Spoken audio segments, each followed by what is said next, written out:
আসসালামু আলাইকুম। দেশের সংবাদে আপনাদেরকে স্বাগত জানাচ্ছি। আমি আদিবা সুলতানা শারমিন। শুরুতেই জানিয়ে দিচ্ছি শিরোনামগুলো। জুলাই সনদ বাস্তবায়নের উপায় নিয়ে কাটছে না দলগুলোর ভিন্ন মত। সাংবিধানিক বিষয়ে বিচার বিভাগের পরামর্শ চায় বিএনপি, বিশেষ আদেশে কার্যকরের পক্ষে জামাত। জুলাই সনদের যদি বাস্তবায়ন করতে সরকার দেরি করে আবার জনগণ রাস্তায় নামবে। আলোচনা আছে সেটাকে বাইরে রেখে সেটা বাস্তবায়নের জন্য যদি আবার রাজপথে যায় সেটা কিন্তু সবই দিচ্ছে। যদি আগামী জাতীয় সংসদ নির্বাচনকে আমরা অনুষ্ঠিত করি সেইটার বেনিফিশিয়ারি কে হবে? অতীত বেশিরভাগ হবে। জাতীয় সনদ নিয়ে অক্টোবরের শুরুতে সরকারকে সুনির্দিষ্ট সুপারিশ দেবে কমিশন। জাতীয় নির্বাচন অনুষ্ঠিত হবে সে একই সময় গণভোট করা যেতে পারে। জুলাই হত্যায় জড়িত সব বাহিনীর সদস্যের বিচার চান নাহিদ ইসলাম। শেখ হাসিনার বিরুদ্ধে সাক্ষ্য কাল পর্যন্ত মুলতবি, আমার দেশ সম্পাদকের জেরা সম্পূর্ণ। জাতিসংঘ অধিবেশনে অংশ নিতে 22 সেপ্টেম্বর নিউ ইয়র্ক যাচ্ছেন প্রধান উপদেষ্টা। ভাষণ 26 তারিখ। সরকারি প্রতিনিধি দলে থাকছেন বিএনপির, জামাত, এনসিপি নেতারা। দাবি আদায়ে দিনভর পলিটেকনিক শিক্ষার্থীদের বিক্ষোভ। রাজধানী সহ বিভিন্ন জেলায় সড়ক ও রেলপথ অবরোধ। কমিটির সুপারিশ পর্যন্ত ধৈর্য ধরার আহ্বান উপদেষ্টা। এবং এশিয়া কাপে চরম নাটকীয়তা, 1 ঘন্টা দেরিতে মাঠে গড়াচ্ছে পাকিস্তান আরব আমিরাত খেলা। ম্যাচ রেফারি হিসেবে অ্যান্ডি পাইক্রফটের থাকা নিয়ে ধোঁয়াশা। জুলাই সনদ বাস্তবায়নের উপায় নিয়ে কাটছে না রাজনৈতিক দলগুলোর ভিন্ন মত। সাংবিধানিক আদেশে এর কার্যকর কিংবা নির্বাচনের আগে গণভোট চায় জামাতে ইসলামী। তবে সংবিধান সংশ্লিষ্ট বিষয়ে বিচার বিভাগের পরামর্শ নেওয়ার পক্ষে বিএনপি। সনদ ঝুলে গেলে, নির্বাচনে দেরি হলে পতিত ফ্যাসিবাদ লাভবান হবে বলে মন্তব্য দলটির। এদিকে ত্রয়োদশ জাতীয় নির্বাচনের দিন এ নিয়ে গণভোট আয়োজনের প্রস্তাব দিয়েছে ঐক্যবদ্ধ পরিষদ। জুলাই সনদের বাস্তবায়ন প্রক্রিয়া নিয়ে তৃতীয় দিনের মতো ঐকমত্য কমিশনের বৈঠক অংশ নেন বিএনপি, জামায়াত, এনসিপি সহ প্রায় 30টি রাজনৈতিক দলের প্রতিনিধি।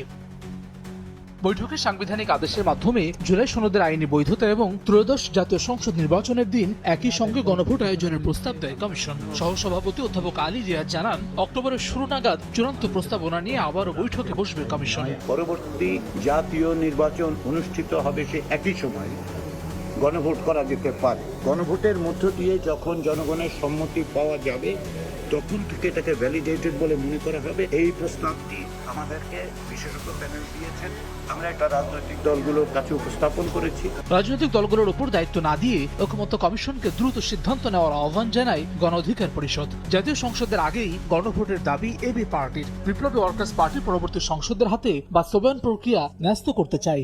কিন্তু এই 6 মাসে প্রমাণিত হয়েছে দলগুলোর পক্ষে ঐক্যমতে আসা সম্ভবপর নয়, যে কারণে সরকারকে সিদ্ধান্ত নিতে হবে। এনসিপির যুগ্ম আহ্বায়ক সারোয়ার তুষার জানান, দলীয় ফোরামে আলোচনা শেষে এ বিষয়ে বক্তব্য জানাবে তার দল। অন্যদিকে কমিশনের প্রস্তাবে একমত জামায়াত। তবে গণভোট নির্বাচনের দিন নয়, বরং আগেই আয়োজন করার দাবি দলটির। জুলাই সনদের যদি বাস্তবায়ন করতে সরকার দেরি করে অথবা অন্য কিছু হয় তাহলে আবার জনগণ রাস্তায় নামবে, এটা খুবই স্বাভাবিক। এই প্রস্তাবটাকে ওভারলুক করে এই যে নতুন যে একটা জিনিস নিয়ে এসেছে এটার ব্যাপারে কিন্তু সবাই কনভিন্স না।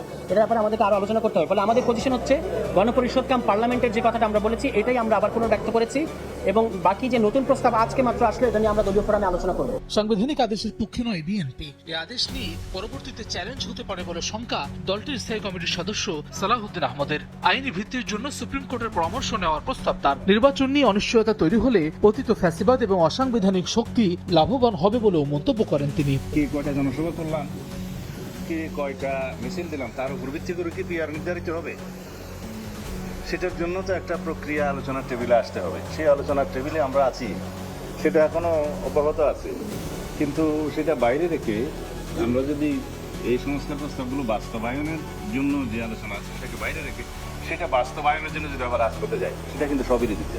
প্রধান উপদেষ্টা ডক্টর মোহাম্মদ ইউনূসের নেতৃত্বাধীন জাতীয় ঐকমত্য কমিশনের মেয়াদ আরও 1 মাস বাড়িয়ে 15 অক্টোবর পর্যন্ত করা হয়েছে। জুলাই জাতীয় সনদ সাফ জানান তারা। চলমান ঐকমত্য কমিশনের আলোচনার মাঝেই ভোটের পদ্ধতি বদলে আন্দোলনের ডাক দিয়েছে কয়েকটি রাজনৈতিক দল। সফররত ইউরোপীয় ইউনিয়নের প্রতিনিধি দলের সঙ্গে বুধবার বিকেলে বিএনপির প্রতিনিধি দলের বৈঠকেও উঠে আসে নির্বাচন প্রসঙ্গ। পরে দলটির নেতারা ফেব্রুয়ারিতেই নির্বাচন আয়োজনের প্রত্যাশা জানিয়ে বলেন, চাইলেই পিআর পাওয়া যাবে না। পিআর তো এখন আলোচনার খুব একটা বিষয়বস্তু না, এই কারণে যে যদি আপনি রাজিও হন তাহলেও তো এই নির্বাচন পিআরের মাধ্যমে হবে না, সেটা তো হবে সংবিধান সংশোধন হওয়ার পরে। টেবিলের চারিদিকে বসে কিছু রাজনৈতিক দল জনগণের পক্ষ থেকে আগেভাগে তো এই সিদ্ধান্ত নেওয়া সম্ভব না। এটা জনগণের ম্যান্ডেট নিয়ে আগামী নির্বাচনের পরে যদি জনগণ চায় হবে। একই ইস্যুতে এদিন সকালে নয়াপল্টনে কথা বলেন বিএনপির সিনিয়র যুগ্ম মহাসচিব রুহুল কবির রিজভী। 16 বছর ধরে কোনো দল পিআর চায়নি, সম্পূর্ণ নতুন এই দাবি উদ্দেশ্য প্রণোদিত বলে দাবি তার। আপনি 16 বছর আন্দোলন হয়েছে হাসিনার বিরুদ্ধে, আমরা অবাধ সুষ্ঠু নির্বাচনের জন্য জোরালো দাবি করেছি। কোনো রাজনৈতিক দল যারা আন্দোলনে ছিলেন, গণতন্ত্রের জন্য লড়াই করেছেন, তারা পিআর পদ্ধতির কথা বলেছেন বলে আমার জানা নেই। এখন এটাকে প্রমিনেন্ট নিয়ে আসা হচ্ছে কেন? এটা ছাড়া নির্বাচন আমরা করব না, এই কথাটাই হচ্ছে উদ্দেশ্য প্রণোদিত। ইতিমধ্যে নির্বাচন কমিশন রোডম্যাপ ঘোষণা করেছে। আপনারা যদি বলেন যে এটাকে প্রতিহত করবেন, হতে দেবেন না বা যাবেন না, তাহলে আমার তো মনে হয় এতদিন ধরে মানুষের যে প্রত্যাশা, সেই প্রত্যাশার প্রতি মুনাফিকি করা। পিআরের দাবিতে আন্দোলন বিএনপিকে কোনোভাবেই চাপে ফেলছে না বলেও জানান দলটির নেতারা। পিআর ও প্রয়োজনীয় সংস্কার ছাড়া নির্বাচন হলে কলঙ্কিত ইতিহাস রচিত হবে বলে মন্তব্য করেছেন ইসলামী আন্দোলনের আমির সৈয়দ মোহাম্মদ রেজাউল করিম। বিকেলে রাজধানীর উত্তরার মুগ্ধ মঞ্চ চত্বরে পিআর দাবিতে দলটির গণসমাবেশে বক্তব্য রাখেন তিনি।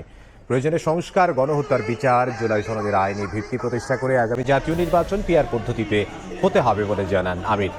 ইসলামী আন্দোলন কোনো চাঁদাবাজ, দুর্নীতিবাজদের ক্ষমতার সিঁড়ি হবে না বলে উল্লেখ করে রেজাউল করিম বলেন, স্বাধীনতার পর থেকে সব দলের শাসন দেখেছে জনগণ, তবে আগামী নির্বাচনে বেশিরভাগ মানুষ ইসলামী দলকে দেশ পরিচালনার দায়িত্ব দিতে চায়।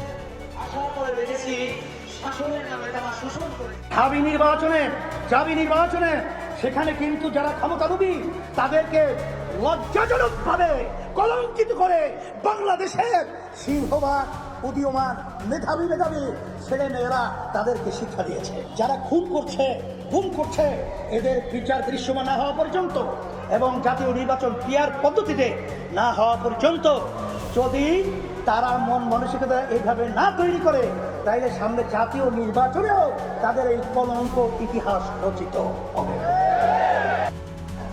গুম, খুন, হত্যার সঙ্গে জড়িত ব্যক্তি যে বাহিনীরই হোক তাদের বিচারের দাবি জানিয়েছেন এনসিপির আহ্বায়ক নাহিদ ইসলাম। শেখ হাসিনার বিরুদ্ধে করা মামলায় প্রথম দিনের সাক্ষ্য শেষে কথা বলেন জুলাই গণ অভ্যুত্থানের অন্যতম এই সংগঠক চিফ প্রসিকিউটর তাজুল ইসলাম জানান, নাহিদের জবানবন্দির মধ্য দিয়ে শেষ হবে শেখ হাসিনার বিরুদ্ধে মামলার সাক্ষ্য গ্রহণ। এদিন দৈনিক আমার দেশ পত্রিকার সম্পাদক মাহমুদুর রহমানকে জেরা শেষ হয়।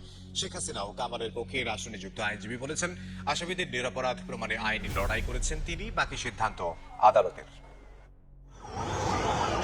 জুলাই আগস্টের হত্যাযজ্ঞের মামলায় সাবেক প্রধানমন্ত্রী শেখ হাসিনা, আসাদুজ্জামান খান কামাল ও চৌধুরী আব্দুল আল মামুনের বিচার একেবারে শেষ পর্যায়ে। গণ অভ্যুত্থানের অন্যতম সংগঠক নাহিদ ইসলামের সাক্ষ্য গ্রহণের মধ্য দিয়ে শেষ হচ্ছে এ মামলার সাক্ষ্য গ্রহণ অধ্যায়।